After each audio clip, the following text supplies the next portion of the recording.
CM Hemant Soren से मिले Jharkhand UNICEF के प्रमुख प्रशांत दास और अन्य पदाधिकारी। कोरोना से लड़ने के लिए कई चिकित्सा उपकरण सौंपे। तीसरी लहर से लड़ने के लिए राज्य सरकार ने की तैयारियां तेज। रांची में आज से सुप्रीमो सुदेश महतो ने की बैठक। वर्चुअली जुड़े प्रदेश और जिले के नेता। मौजूदा सरकार की नाकामियों को उजागर करने पर जोरदार चर्चा।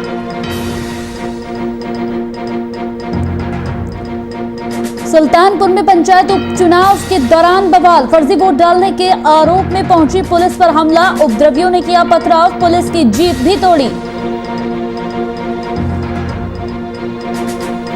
साहेबगंज में दरोगा रूपा तिर्की की मौत पर नहीं थम रहा विवाद। सीएम सोरेन ने परिजनों को दी उचित कार्रवाई का आश्वासन। बीजेपी के प्रदेश प्रवक्ता ने सरकार पर बोला हमला।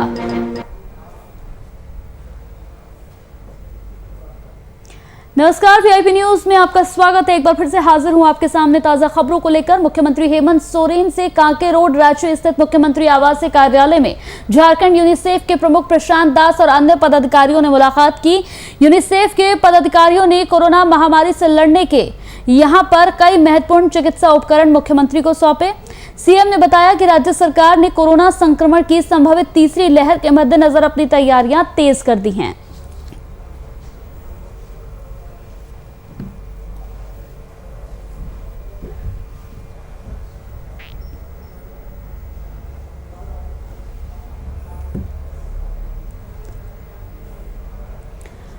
आजसू पार्टी ने वर्चुअल माध्यम से अपने प्रदेश और जिले के नेताओं के साथ बैठक की। इस बैठक में मौजूदा सरकार की नाकामियों को किस तरीके से उजागर किया जाए, इन तमाम विषयों पर चर्चा की गई। इस तरह की बातें मीडिया में कहेंगे, ईमानदारी से आप उन बातों को नीचे के हॉस्पिटल के हालात पर, सबसे पहले स्वास्थ्य पर हम लोग को फोकस करना है, क्योंकि ये एक संक्रमण लेके आए, परिस्थिति आई थी और आप सभी लोग गवाह हैं कि हमने पहले भी, मेरे इस विधानसभा के पहले सत्र पर ही मैंने हॉस्पिटल के राज्य के हालात पर चर्चा की। उस समय अदृश्य था, कोरोना का कोई संदेश नहीं था। प्रथम कोरोना काल आया, लोगों को संभालने और चेतावनी के रूप में आया। इस पूरी खबर पर ज्यादा जानकारी के साथ संवाददाता शुभम हमारे साथ फोन लाइन पर जुड़ गए हैं। शुभम, आजसू पार्टी ने वर्चुअल बैठक की है और मौजूदा सरकार की नाकामियों को किस तरीके से उजागर किया जाए, इन तमाम बिंदुओं पर यहां चर्चा हुई। क्या कुछ अपडेट है इस पर? बिल्कुल कंचन, देखिए ये आजसू पार्टी की वर्चुअल बैठक थी जिसमें आजसू के सुप्रीमो सुदेश महतो उपस्थित थे और झारखंड जिलों की बात करें तो 24 जिलों के जितने भी आजसू के कार्यकर्ता हैं, नेता हैं, वो इसमें शामिल थे। और कह सकते हैं जमकर हेमंत सरकार, झारखंड में गठबंधन की सरकार है और मुख्यमंत्री हेमंत सोरेन की नेतृत्व वाली सरकार की उन तमाम नाकामियों को इस बैठक में गिनवाया गया है और कैसे उसे उजागर किया जाए जनता के बीच, इस पर एक अहम फैसला लिया गया है। लेकिन अब यह देखना होगा जैसे ही कोरोना काल समाप्त हो जाएगा, आजसू पार्टी क्या रूपरेखा के साथ झारखंड की जनता के बीच आती है, क्या झारखंड के बीच उन तमाम विफलताओं को गिनवाने जा रही है आजसू की पार्टी। अब ये तमाम सवाल आजसू के पार्टी पर निर्भर करता है। लेकिन जिस तरीका से जो मौजूदा परिस्थिति है झारखंड में, अगर कोरोना को लेकर बात करें तो कहीं ना कहीं कोरोना पर सरकार को घेरा गया है और सरकार से कह सकते हैं उन तमाम सवालों का जवाब मांगने की कोशिश की गई है आजसू के सुप्रीमो सुदेश महतो के द्वारा। और ये भी गंभीर आरोप लगाया गया है कि झारखंड के स्वास्थ्य मंत्री बन्ना गुप्ता के सामने लोगों ने अपनी दम तोड़ी है, तो कहीं ना कहीं स्वास्थ्य व्यवस्था पर सवालिया निशान खड़ा किया गया है। हालांकि अगर बात करें कंचन, तो आजसू और भारतीय जनता पार्टी दोनों ही शुरू से मौजूदा हेमंत सरकार पर सवालिया निशान खड़े करते आए हैं। लेकिन अब यह देखना होगा कि आजसू क्या रूपरेखा तैयार करने वाली है, क्योंकि जिस तरीका से तमाम व्यवस्थाओं पर जिस तरीका से सवालिया निशान खड़ा किया गया है, चाहे वो शिक्षा क्षेत्र की बात कर लें, चाहे वो स्वास्थ्य व्यवस्था की बात कर लें, चाहे वो प्रशासन की सेवा की बात कर लें, तो कह सकते हैं तीनों ही चीजों पर हेमंत सरकार को घेसने का एक बड़ा कदम आजसू की तरफ से उठाया जा चुका है। जी चलिए, बहुत बहुत शुक्रिया हमारे साथ इस पूरी खबर पर तमाम जानकारी देने के लिए शुभम आपका। तो आजसू पार्टी ने वर्चुअल माध्यम से अपने प्रदेश और जिले के नेताओं के साथ बैठक की है और इस बैठक में मौजूदा सरकार की नाकामियों को किस तरीके से उजागर किया जाए, इन तमाम विषयों पर चर्चा की गई। लोगों को वैक्सीनेशन के प्रति जागरूक करने के लिए दुमका विधायक बसंत सोरेन ने एक बड़ा ऐलान किया है। दुमका विधानसभा क्षेत्र के जिस भी गांव या पंचायत में ग्रामीण 85% तक कोरोना वैक्सीन लेंगे, उस प्रखंड या गांव के विकास के लिए 25 लाख रुपए विधायक फंड से दिए जाने का बसंत सोरेन ने ऐलान किया है।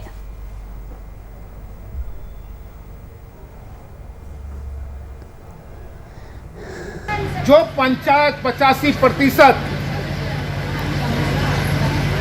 वैक्सीनेट हो गया, मैं अपने जो आपका अपना मद है, जिसको हम लोग विधायक निधि कहते हैं, उस पंचायत को मैं 25 लाख रुपए में देने का काम करूंगा। और वही उम्मीद और वही लड़ाई आपके लिए मैं जिला प्रशासन से भी करूंगा कि 25 लाख और दें कि और हम लोग वहां विकास कर सके, सड़क पानी की व्यवस्था दुरुस्त कर सके। इन्हीं बातों के साथ मैं अपनी वाणी को विराम देता हूं और इस जागरण को हम लोग यूं ही निरंतर चालू रखेंगे जब तक इस महामारी का समाप्त ना हो जाए।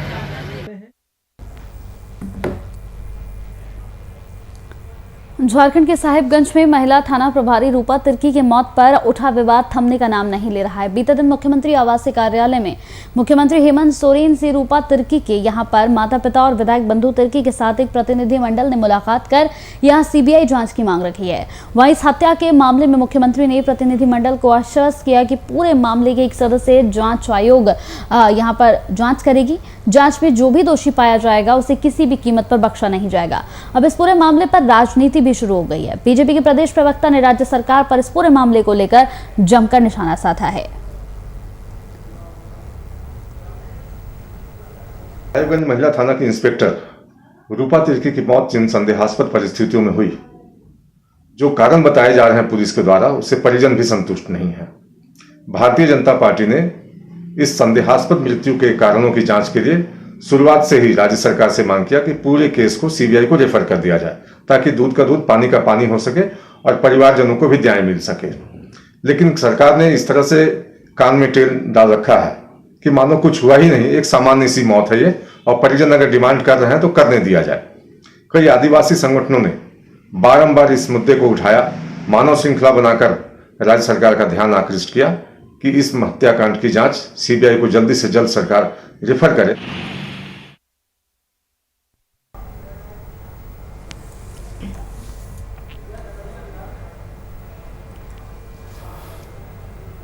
वहीं सुल्तानपुर में पंचायत उपचुनाव के दौरान काफी ज्यादा बवाल देखने को मिला। फर्जी वोट डालने के आरोप में विवाद इस कदर बढ़ गया कि उपद्रवियों ने पुलिस पर ही पथराव शुरू कर दिया। वहीं पुलिस की एक जीप भी यहां पर तोड़ दी। इस घटना में एक होमगार्ड और पुलिस का प्राइवेट ड्राइवर भी चोटिल हो गया।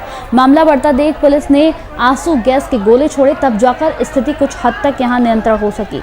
वहीं सूचना पर भारी मात्रा में पुलिस बल मौके पर पहुंच गया और धीरे धीरे मतदान शुरू हुआ।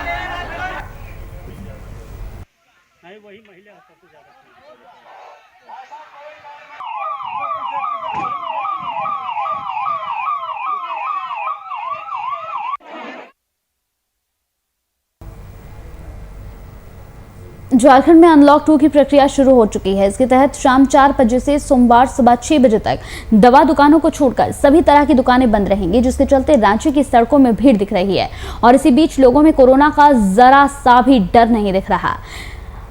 तस्वीरें टीवी स्क्रीन पर आप देख रहे हैं, कहीं भी कोरोना गाइडलाइन का पालन नहीं किया जा रहा है। दुकानदारों ने सरकार के इस फैसले का समर्थन भी किया है। नहीं, लोगों को तो स्वयं स्वच्छता से चाहिए कि वो सोशल डिस्टेंसिंग का पालन करें, मास्क लगाएं। लोग क्या है ना कि बेखौफ हो जाते हैं, थोड़ी सी कम होती है कोरोना तो उसके बाद लोग बेखौफ हो जाते हैं। ये तो लोगों को जागरूक करने की ज़रूरत है। प्रशासन को चाहिए कि ऐसे लोगों को समझाए कि लोग सोशल डिस्टेंसिंग से, दुकानदार को भी बोले कि इसका पालन करें।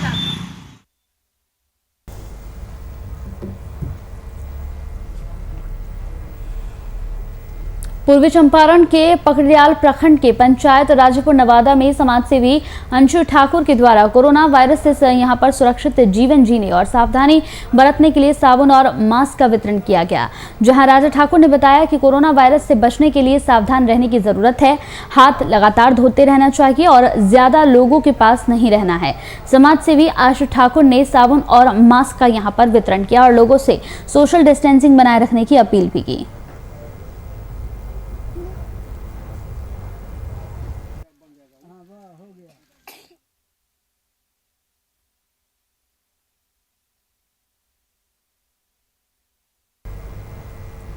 शेखपुरा के विभिन्न स्थानों पर टीका दिलाने को लेकर जिला प्रशासन लगातार काम कर रही है, जिसके तहत विभिन्न स्थानों पर नुक्कड़ नाटक के माध्यम से टीका लेने के प्रति लोगों को जागरूक किया गया। वहीं समाहरणालय DDC Satyendra Prasad Singh, civil surgeon doctor Krishna Murari Prasad Singh, सूचना जनसंपर्क पदाधिकारी सत्येंद्र प्रसाद के द्वारा संयुक्त रूप से हरी झंडी दिखाकर रथ को रवाना किया गया। इस विषय में सूचना जनसंपर्क पदाधिकारी ने बताया कि ये जिले के विभिन्न प्रखंडों में जाकर कोरोना टीका लेने के लिए लोगों को जागरूक करेगा।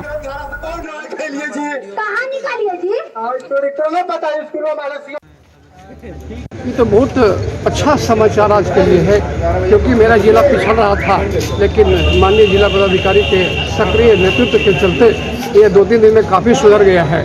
लेकिन अभी हमको इसके लगातार सुधार करते रहना है। इसका जो नुक्कड़ जो आप नाटक के द्वारा जो सभी पब्लिक को 45+ वाले जो टीकाकरण करना है उनको जागरूक करना है। मेन उद्देश्य नुक्कड़ नाटक के द्वारा जागरूक करना है। बगा के मधुबनी प्रखंड में आए दिन बिहार सरकार की महत्वाकांक्षी योजना नल जल में अनियमितताएं सामने आ रही हैं। इस योजना में लापरवाही की शिकायत पर जांच पड़ताल भी शुरू हो गई है, लेकिन फिर भी अनियमितताएं करने वाले बाज नहीं आ रहे। इसी तरह प्रखंड के मधुबनी पंचायत के वार्ड नंबर 6 पीपरपाती गांव में नल जल योजना का काम यहां अनियमितता बरते जाने का मामला सामने आया है, जहां ग्रामीणों ने बताया कि योजना 2017-18 की है, लेकिन आज तक इस वार्ड में पानी की एक बूंद भी वार्ड में नहीं आई है। यहाँ के लोग पानी खरीदकर पीने के लिए मजबूर हैं और इसे लेकर ग्रामीण काफी परेशान हैं, नाराज हैं। इसे लेकर कई बार स्थानीय द्वारा जिलाधिकारी से लेकर बीडीओ को आवेदन दिया जा चुका है, लेकिन कोई भी कार्रवाई अब तक नहीं हो पाई है। नहीं तो पंचायत में जब से नियम लागू भइल बा पानी के, तब से पानी के तो हमने के नावे नहीं जानत कि पानी खाली टंकी नीचे जमीन पर बा, आकाश में तो टंकियो नहीं है, ना घर कोनो टोटी हलल बा ना पाइप लागल बा, पैसा ओकर फाइनल उठ गइल बा।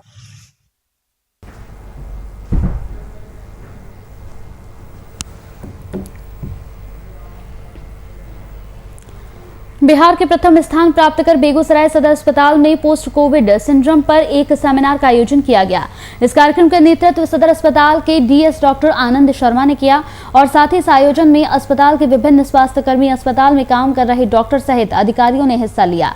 वहीं कार्यक्रम का मुख्य उद्देश्य पहले ठीक हुए कोरोना ग्रसित मरीजों में नई समस्याओं को लेकर होने वाले परेशानियों पर जरूरी जानकारियां उपलब्ध कराने के लिए की गई।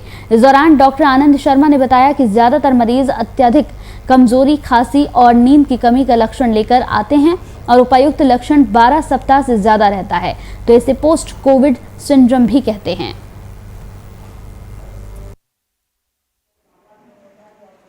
इसलिए आज ये सेमिनार का आयोजन किया गया कि अब तो कोविड का समस्या काफ़ी घट गया, और जो पोस्ट कोविड जो है, जो पेशेंट जो रिकवरी हुए कोविड से, वो डिफरेंट कई तरह के सिम्टम लेके आ रहे हैं। और इसके लिए हम लोग का जैसे इसका जो रेशियो जो है सो 25% से 2 से लेकर 25% जो पोस्ट कोविड रिकवरी में है, ये सिंड्रोम हो सकता है। वो कैसे बचाव करना है, और आप जानेंगे तब तो सिम्टम आप जानिएगा तब तो समझिए कि पोस्ट कोविड का पेशेंट आया, ये पोस्ट कोविड सिंड्रोम में आ सकता है।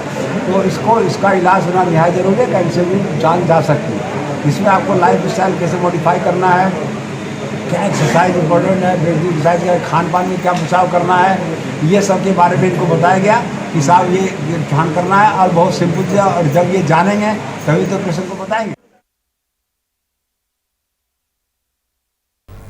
कोरोना काल में पूरे बिहार में बेरोजगारी का आलम है। वहीं ये नजारा कैमूर में भी देखा जा सकता है। कैमूर जिले में एएनएम की बहाली के लिए बिहार के कोने कोने से हजारों की संख्या में लोग सदर अस्पताल भभुआ पहुंचकर सुबह से ही धक्का मुक्की कर रहे हैं। वहीं एएनएम की बहाली सिर्फ 3 महीनों के लिए कोरोना काल में लोगों को इलाज मुहैया कराने के लिए किया जा रहा है, लेकिन लोगों को कोरोना का नियम पढ़ाने वाले सदर अस्पताल भभुआ में ही कोरोना नियमों को ताक पर रखकर उसकी धज्जियां उड़ाई जा रही है।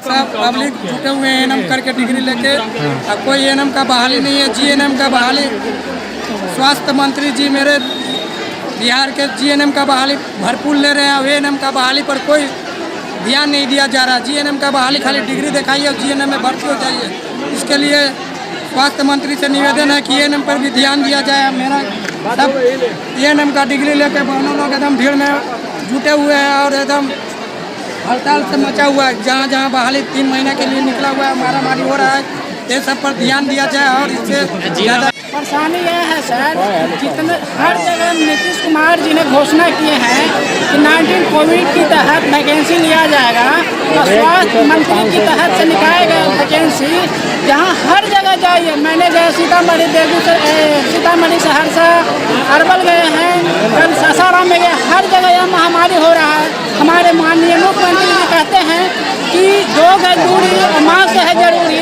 यहाँ कोई मैंने सीमा नहीं है, एकदम बिल्कुल उल्लंघन हो रहा है। यह मैं कहना चाहता हूँ माननीय मुख्यमंत्री जी से और स्वास्थ्य मंत्री मंगल पांडे जी से, ये स्वास्थ्य विभाग को बहुत अच्छे ढंग से अगर ज्वाइनिंग करवाना है तो अच्छे ढंग से एनएम का बहाली करिए और नहीं तो ऐसे प्रक्रिया को जो है उसे रद्द करिए और ऑनलाइन के माध्यम से अप्लाई का फॉर्म भरा के और ज्वाइनिंग लीजिए। इस चलते हर लोग बहुत परेशान। दुमका मुफ्ती से थाना यहां पर पुलिस ने जालसाजी कर 10 लाख रुपए गबन करने के मामले में एक खलासी को गिरफ्तार किया है, जिसके पास से एक मोटरसाइकिल भी जब्त की गई है। दरअसल दुमका नगर क्षेत्र के सराय रोड मोहल्ले के रहने वाले व्यवसायी राजेश कुमार मोदी द्वारा ट्रक ड्राइवर और खलासी को 10 लाख रुपए सामान लाने के लिए दिया गया था, जिसके बाद खलासी द्वारा जालसाजी कर 10 लाख रुपए गबन की नीयत से नाटकीय ढंग से डकैती की घटना का यहां पर पूरा एक माहौल क्रिएट किया गया और उसके बाद यहां पर पुलिस अपनी छानबीन में जुटी। छानबीन में पता चला कि ट्रक ड्राइवर और खलासी के द्वारा ही रुपए का गबन किया गया, जिसके बाद पुलिस ने छापेमारी की, जिसमें खलासी की गिरफ्तारी जामताड़ा जिले के नाला क्षेत्र से की गई।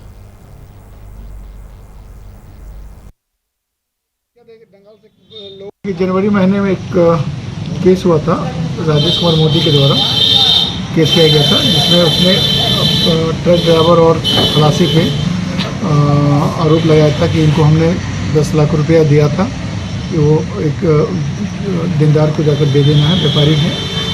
और ट्रक ड्राइवर और खलासी जो विपुल मंडल आज गिरफ्तार हुआ है, कल गिरफ्तार हुआ है, उसने मिली भगत करके उस व्यापारी का 10 लाख रुपया गबन कर लिया।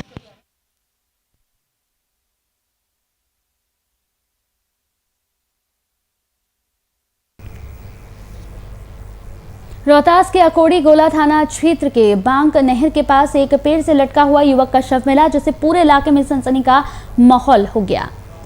इसकी सूचना पुलिस को दी गई। सूचना मिलते ही अकोड़ी गोला थाना पुलिस मौके पर पहुंची और शव की पहचान कर परिजनों को इसकी सूचना दी गई। फिलहाल पुलिस ने शव को पोस्टमार्टम के लिए सासाराम के सदर अस्पताल भेज दिया। हालांकि पुलिस का कहना है कि किसी ने आपसी रंजिश में हत्या कर शव को पेड़ से लटकाया है। उनका बॉडी बाग नहर के पास पेड़ से लटका हुआ मिला। हाँ। हमको सूचना की, हम वहाँ पहुँचे। हाँ। उनका बॉडी ससुराल में लाए यहाँ पोस्टमार्टम कराने के लिए। आप लोगों को क्या लगता है कैसे मौत हुई है? अब क्या हम लोग बताएं, वहाँ प्रेजेंट नहीं है तो क्या बताएं कैसे हुआ कैसे नहीं हुआ।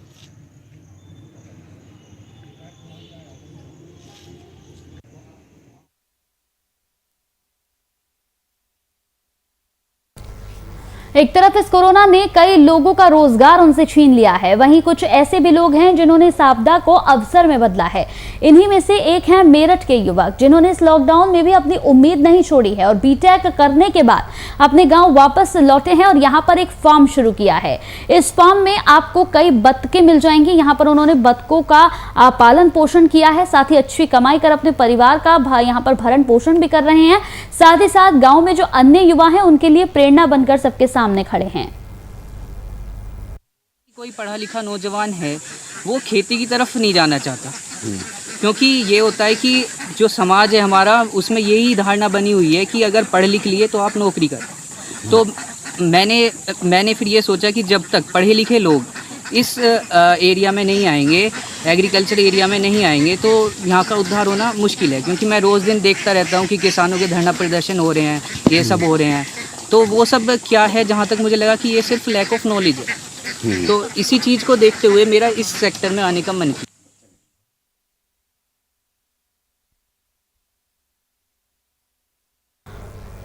फिरोजाबाद पुलिस को एक बड़ी सफलता हासिल हुई है। पछोखरा पुलिस ने यहां अंतर्राज्यीय बाइक गिरोह का पर्दाफाश करते हुए यहां पुलिस ने 3 चोरों को गिरफ्तार किया। इनके पास से पुलिस ने 9 मोटरसाइकिल और 2 देसी कट्टे भी बरामद किए हैं। फिलहाल आगे की कार्रवाई यहां पर लगातार जारी है।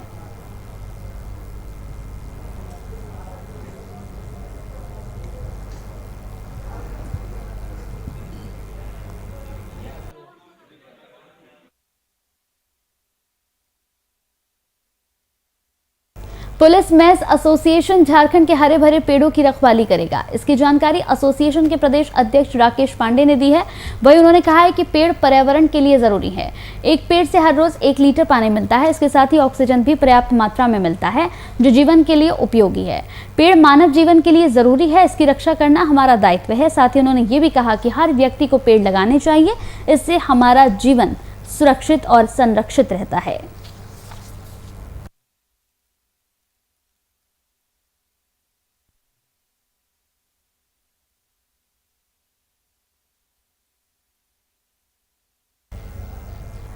सहरसा से दिल दहला देने वाली खबर सामने आई है, जहां पानी से भरे गड्ढे में डूबने से एक साथ 5 बच्चों की दर्दनाक मौत हो गई। सभी बच्चों की उम्र 8 से 12 साल के बीच बताई जा रही है। मरने वाले सभी बच्चे अलग अलग परिवार से हैं। बताया जा रहा है कि गड्ढा ईंट भट्टा चिमनी के लिए खोदा गया था। सभी बच्चे उस गड्ढे में नहाने के लिए उतरे थे। इसी दौरान 5 बच्चों की मौके पर मौत हो गई। जानकारी के बाद सदर एसडीओ शुभनाथ झा और सदर एसडीपीओ संतोष कुमार मौके पर पहुंचे और इस पूरे मामले पर जांच पड़ताल शुरू कर दी और शवों को पोस्टमार्टम के लिए भेज दिया। पीछे में चिमनी के पास पोखर से दक्षिण चिमनी का खेत वाले का मैंने मट्टी रिकवरी किया हुआ है। बहुत पुराना 3-4 साल का गड्ढा है। हर साल उसमें 1 बच्चा 2 बच्चा, अभी तो बहुत जघन्य घटना हो गया। 5-5 बच्चा एक साथ डूब के बर्बाद हो गया। क्या बच्चे वहाँ क्या करने गए थे, क्या पता चला? हम लोग बेसिकली किसान हैं। उधर हम लोग का खेत पतियार है। हम लोग जाते हैं घूमने फिरने। हम लोग का नकल करके बच्चा से भी चला जाता है, अपना खेत जाते हैं देखने के लिए।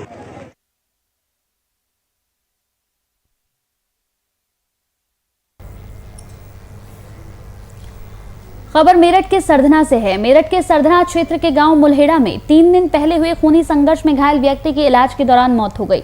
मौत के बाद गांव का माहौल काफी गमगीन रहा। पूरा इलाका छावनी में तब्दील कर दिया गया। पुलिस का कहना है कि आरोपियों को बख्शा नहीं जाएगा। छानबीन कर जल्द ही जल्द यहां आरोपियों को गिरफ्तार कर कार्रवाई की जाएगी और जो भी दोषी होगा उस पर कार्रवाई की जाएगी। स्पेशल टीम का गठन कर दिया गया है ताकि तमाम यहां पर आरोपियों को गिरफ्तार किया जा सके।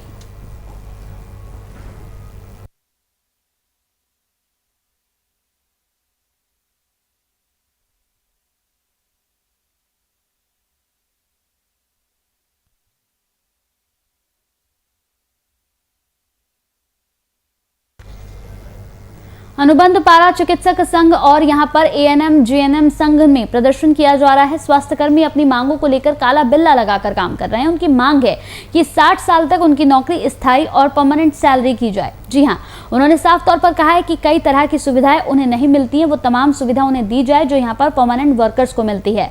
साथ ही साथ इस दौरान अनुबंध चिकित्सा कर्मी ने बताया कि सरकार अनुबंध कर्मियों से सरकारी कर्मियों की तरह ही काम लेती है, लेकिन सुविधाएं देने में आनाकानी कर रही है। सरकार के पक्ष में, इसलिए कि हम लोग चाहते हैं कि हम लोग जो काम कर रहे हैं समान काम के लिए समान वेतन दिया जाए। हम लोग सारा काम कर रहे हैं, यहाँ तक कि कोरोना वॉरियर के रूप में भी काम कर रहे हैं। कोरोना जो आज ये महामारी चल रही है हमारे सारा वर्ल्ड में, हम लोग एकदम फ्रंट लाइन वर्कर के रूप में काम कर रहे हैं। चाहे हम लोग को स्कैनिंग करना हो, चाहे हम लोग को स्वाब कलेक्शन करना हो, चाहे हम लोग को ट्रीटमेंट करना हो, हम लोग एकदम फ्रंट लाइन पर काम कर रहे हैं। लेकिन हमारे बहुत चिकित्सक की मृत्यु भी हो गई है और उनको नजरअंदाज कर दिया जा रहा है। हम लोग काला बिल्ला लगाकर झारखंड सरकार के प्रति विरोध प्रकट कर रहे हैं। हमारी मांगे हैं कि हमारा सीधा समायोजन किया जाए और हमें उचित सैलरी दी जाए, क्योंकि आपको भी पता होगा जैसा कि हमको बहुत कम वेतन में हमसे सारा काम लिया जा रहा है। यहाँ तक ओपीडी, आईपीडी, इमरजेंसी सारा काम आयुष के चिकित्सक करते हैं, बट सैलरी के नाम पे 0 है। काला बिल्ला इसलिए है कि सरकार के विरोध में, क्योंकि हम लोग जो काम कर रहे हैं उस अवधि में हम लोगों को उतना मानदेय नहीं मिलता है। हम लोगों से सभी तरह का काम लिया जाता है, जैसे ओपीडी, आईपीडी, नाइट ड्यूटी और कोविड में भी सारा काम लिया गया है। लेकिन हम लोगों का मानदेय इतना निम्न है कि एक डॉक्टर का नहीं है कि इतना कम वेतन में हम लोग कर रहे हैं। लेकिन तो फिर हम लोग काम करते आ रहे हैं शुरू से ही। हम लोगों की डिमांड है कि समान काम जब कर रहे हैं तो समान वेतन भी देना चाहिए।